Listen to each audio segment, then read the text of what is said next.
Fala, crente! Seja muito bem-vindo aqui nesse canal. Eu sou o Felipe Ferreira e está começando mais uma análise musical só para você.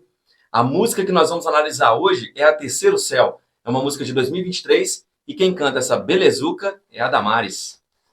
Glória quando a face do Cordeiro então se revelar, quando as portas se abrirem, a igreja entrar. Bom, galera, e a análise de hoje, os créditos vão para o Caio Anderson Pinheiro, que pela segunda vez pediu para a gente poder fazer uma análise aqui no canal. A primeira foi a música da Júlia Vitória, Nós Te Adoramos. Tá aqui no card, tá bom? Para você assistir depois. Assiste primeiro essa análise, depois corre aqui para assistir essa, beleza? Bom, crente, mas eu já enrolei demais e agora, ó, partiu para análise desse trem, beleza? A música começa assim, ó. Um homem foi levado ao paraíso, em outro nível, outra dimensão. Ouviu falar palavras indizíveis, segredos escondidos que não desceram aos corações. O primeiro verso da canção, ela já entrega para o ouvinte sobre o conteúdo bíblico que será abordado nela, descrevendo a experiência de um homem sendo levado ao paraíso, a um nível superior, a uma outra dimensão. Essa parte, ela está se referindo à experiência do apóstolo Paulo, mencionada em 2 Coríntios, no capítulo 12. E nessa passagem bíblica, Paulo relata ter sido arrebatado ao terceiro céu, onde viu palavras indizíveis que não poderiam ser expressas de maneira adequada na linguagem humana. A expressão palavras indizíveis, ela destaca a natureza extraordinária da experiência que aconteceu. A ideia de segredos escondidos que não desceram aos corações sugere conhecimento revelado diretamente por Deus, não acessível de forma comum aos seres humanos. Isso pode se relacionar com o conceito bíblico de mistério, por exemplo, que é mencionado em várias passagens bíblicas, como em Daniel, no capítulo 2, no versículo 30, que diz o seguinte: E a mim me foi revelado este mistério, não porque haja em mim mais sabedoria do que em todos os viventes, mas para que a interpretação se fizesse saber ao rei e para que entendesses as cogitações da tua mente. Esse mistério revelado por Deus destaca a compreensão mais profunda e a revelação de verdades espirituais que vão além do entendimento humano ordinário.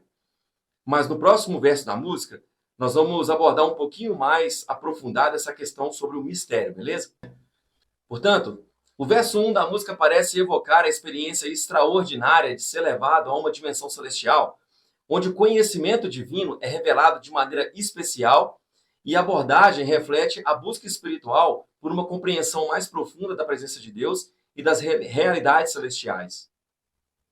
E no verso 2, ela canta o seguinte: O apóstolo escreve em sua carta que é mistério como aconteceu, se foi dentro do corpo ou em espírito, que ele foi levado até a presença de Deus. O crente, nesse verso, ela já deixa claro que está falando sobre o apóstolo Paulo e a sua experiência mencionada em 2 Coríntios, no capítulo 12, onde ele descreve ter sido arrebatado ao terceiro céu. Mas a palavra-chave aqui, para a gente poder estudar, é justamente o mistério, que a gente falou no verso anterior. Paulo enfatiza que não pode explicar completamente como a experiência aconteceu, se foi dentro do próprio corpo ou se foi em espírito. Ao mencionar que o apóstolo Paulo escreveu sobre o mistério, a música destaca a importância da revelação divina nas Escrituras. O mistério, nesse contexto, refere-se a verdades espirituais celestiais que estão além da compreensão humana e só podem ser conhecidas por meio da revelação divina. O apóstolo Paulo frequentemente utiliza a palavra mistério em suas epístolas para se referir a verdades ocultas que foram reveladas por Deus, especialmente em relação ao plano da salvação e a inclusão dos gentios nesse plano.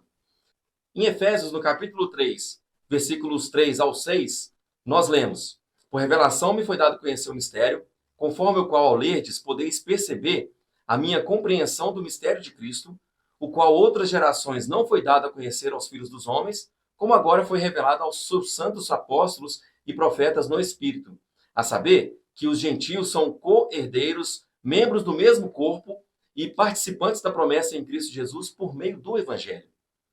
A questão de ser levado dentro do corpo ou em espírito destaca a natureza transcendental e divina dessa experiência. O apóstolo não está certo da sua experiência, se ela ocorreu de maneira física ou se foi uma experiência espiritual que transcendeu seu corpo. E essa ambiguidade ressalta a extraordinária natureza da experiência e a dificuldade de expressar essas realidades espirituais de maneira terrena. Portanto, o verso 2 destaca a relação entre a experiência do apóstolo Paulo e a natureza misteriosa da revelação divina e a complexidade de expressar as experiências espirituais profundas por meio das palavras humanas. Essa ênfase, ela contribui para a narrativa da música sobre a busca por uma compreensão mais profunda da presença de Deus e das realidades celestiais. E no verso 3, ela canta assim, ó: imagine a emoção ao ver aquele que está sentado além do universo. Ele é o Pai da eternidade. Imagine a sensação ao escutar uma canção sendo entoada ali no céu, anjos cantando para ele. Este verso cria uma atmosfera de admiração e reverência, convidando os ouvintes a imaginarem a grandiosidade da cena descrita. Quando ela diz, imagina a emoção ao ver aquele que está, ela evoca a ideia de contemplar a majestade de Deus. A referência àquele que está pode ser associada à imagem de Deus como ser supremo, presente em todas as coisas. E essa ideia é consistente com a grandiosidade divina mencionada em várias passagens bíblicas, como em Isaías, por exemplo, no capítulo 57, no versículo 15. Está escrito assim, ó: pois assim diz o alto e sublime, que vive para sempre, e cujo nome é santo. Eu habito num lugar alto e santo, mas habito também com o contrito e humilde de espírito, para vivificar o espírito dos humildes e vivificar o coração dos contritos. Ela continua dizendo, sentado além do universo, ele é o Pai da eternidade. Nos mostrando a imagem de Deus como o Pai da eternidade, podemos associar a Isaías 9, no versículo 6, onde Jesus é chamado de Pai da eternidade. Isso enfatiza a natureza eterna de Deus e a sua posição acima do universo que ele mesmo criou. Depois, ela instiga a nossa imaginação cantando, imagine a sensação ao escutar uma canção, dando uma ideia de uma canção sendo entoada no céu, o que sugere adoração e louvor. Isso está alinhado com as descrições bíblicas de anjos e seres celestiais adorando a Deus no céu. Passagens como Apocalipse 5, do versículo 11 ao versículo 12, retratam os anjos proclamando louvor a Deus. E na última frase do verso cantada, ela diz, sendo entoada ali no céu, anjos cantando para ele. Essa linha, ela reforça a visão de uma cena celestial de adoração. A imagem de anjos cantando para Deus é encontrada em diversas passagens bíblicas também, como em Apocalipse, no capítulo 7, versículos 11 e 12, que diz, e todos os anjos estavam ao redor do trono, dos anciãos e dos 4 seres viventes, e prostraram-se diante do trono com seus rostos e adoraram a Deus, dizendo, amém, a bênção, a glória, a sabedoria, a ação de graças, a honra, o poder e a força pertencem ao nosso Deus para todo sempre. Amém. Assim, o verso 3 pinta uma cena de adoração celestial, convidando os ouvintes a imaginarem a emoção de estar diante de Deus, contemplando a sua majestade e participando da celestial sinfonia de louvor entoada pelos anjos. Essa imagem ressalta a grandiosidade e a dignidade divina, incentivando uma resposta de reverência e adoração. E aí nós entramos no verso 4 com a música fazendo um link nesse momento de louvor e adoração, quase que se juntando aos anjos para poder cantar. Olha só o que diz esse verso. Glória, ele é santo, glória, poderoso, glória é perfeito, glória, majestoso, glória, invencível, glória, Deus tremendo, glória para sempre, glória, glória, glória. Esse verso é uma série de afirmações de adoração que destacam diferentes atributos de Deus, cada um acompanhado pela palavra glória. Vamos analisar cada uma dessas afirmações agora, para a gente poder compreender melhor. Glória, ele é santo. A santidade de Deus é um atributo fundamental que é enfatizado em toda a Bíblia. Isaías 6, no versículo 3, apresenta os serafins declarando a santidade de Deus. Lá diz, santo, santo, santo é o Senhor dos exércitos, toda a terra está cheia da sua glória. Glória, poderoso. A onipotência de Deus é frequentemente destacada nas Escrituras. Jeremias 32, no versículo 17, proclama, ah, Senhor Deus, tu fizeste os céus e a terra com o teu grande poder e com o teu braço estendido, nada é demasiadamente difícil para ti. Glória é perfeito. A perfeição de Deus é ressaltada em diversas passagens, como em Mateus 5, no versículo 48, que diz, portanto, sede vós perfeitos, como é perfeito o vosso Pai Celestial. Glória, majestoso. A majestade de Deus refere-se à sua grandeza e dignidade suprema. O Salmo 8, no versículo 1, expressa, Senhor, nosso Senhor, quão majestoso é o teu nome em toda a terra, colocaste a tua glória nos céus. Glória invencível. A invencibilidade de Deus destaca a sua supremacia sobre todas as coisas. O Salmo 62, versículo 1 e 2 diz: Deus é único e incomparável. Por isso, esperarei pelo tempo dele. Tudo de que preciso vem dele. Ele é a rocha sólida debaixo dos meus pés, um espaço para a minha alma respirar, um castelo invencível. Não há como eu ser derrotado. Glória, Deus tremendo. A ideia de Deus como tremendo refere-se ao seu caráter reverenciável e inspirador de temor. Em Êxodo 15, no versículo 11, após a travessia do Mar Vermelho, o povo de Israel canta: Quem é como tu entre os deuses, Senhor? Quem é como tu, majestoso em santidade, terrível em feitos gloriosos, autor de maravilhas? Glória para sempre. A eternidade da glória de Deus é enfatizada em várias passagens, como em Apocalipse 4, versículos do 9 a 11, onde os seres viventes glorificam a Deus dizendo: Digno és, Senhor e Deus nosso, de receber a glória, a honra e o poder, porque todas as coisas tu criaste. Sim, por causa da tua vontade vieram a existir e foram criadas. A repetição da palavra glória enfatiza a exaltação e a adoração e os seus atributos divinos. Esse verso, ele serve como uma poderosa declaração de louvor e reconhecimento da grandeza de Deus, convidando os ouvintes a se unirem na exaltação da majestade do Senhor. Mas ela ainda não para de dar glórias. No verso 5, ela canta mais. Ela fala assim, ó: Glória, quando a face do Cordeiro então se revelar, quando as portas se abrirem e a igreja entrar, quando o seu timbre poderoso tremer os umbrais, quando a fumaça de Isaías revelar sua paz. Esse verso da música projeta uma visão apocalíptica, descrevendo o momento em que a face do Cordeiro, referindo-se a Jesus Cristo, será revelada. Cada linha destaca aspectos distintos desse evento escatológico. Ao cantar Glória, quando a face do Cordeiro então se revelar, ela traz a referência a Jesus Cristo, que é frequentemente chamado de Cordeiro de Deus na Bíblia. A revelação da face do Cordeiro, ela está associada à segunda vinda de Cristo, conforme é mencionado em Apocalipse 22, no versículo 4, que diz: Verão a sua face e nas suas testas estará o seu nome. Então ela canta 3 quandos depois. Quando as portas se abrirem e a igreja entrar, que é uma imagem que ilustra a entrada da igreja, o corpo dos crentes na presença de Deus. E a ideia de portas se abrindo pode estar relacionada a passagens como em Mateus 25, no versículo 10, que fala sobre as virgens prudentes entrando com o noivo para as bodas. Quando o seu timbre poderoso tremeu os umbrais, que sugere um som majestoso e impressionante associado à presença de Deus.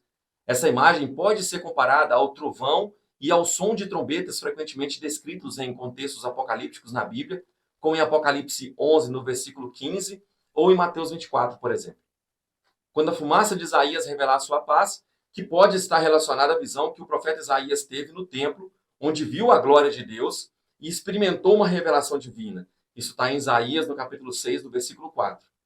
A ideia de revelar sua paz sugere que, mesmo em meio à grandiosidade e ao temor da presença divina, há paz para aqueles que pertencem a Deus. Essa parte da música descreve um momento de grande significado escatológico, quando Cristo se revelará, as portas do céu se abrirão para a entrada da igreja e o poder e a majestade de Deus serão manifestos de maneira impressionante. A referência à paz revelada através da fumaça de Isaías adiciona uma dimensão de tranquilidade e confiança, mesmo diante da magnitude dos eventos apocalípticos que a gente retratou agora. Essa abordagem reflete a esperança cristã na consumação dos tempos, quando a presença de Deus será plenamente manifestada e o seu propósito redentor será cumprido. E no verso 6, nós vemos mais 3 quandos e uma conclusão, fechando o raciocínio dele. Lá, ela diz o seguinte, ó: Quando os astros se prostrarem na imensidão, quando o livro for aberto com a revelação, quando a orquestra da vitória começar a tocar, como ninguém nunca adorou, eu vou adorar. Esse verso continua a pintar uma cena apocalíptica e escatológica, descrevendo eventos cósmicos e celestiais que ocorrerão no futuro. Quando os astros se prostrarem na imensidão, sugere uma reverência cósmica diante da majestade divina. Essa ideia pode estar ligada a passagens bíblicas que descrevem a criação, reconhecendo a soberania de Deus, como em Salmo 148, no versículo 3, que diz assim, ó: Louvem todos eles o nome do Senhor, pois ordenou e foram criados. Quando o livro for aberto com a revelação. Bom, a abertura de um livro com a revelação é uma alusão direta ao livro selado mencionado em Apocalipse 5, versículos 1 a versículo 5.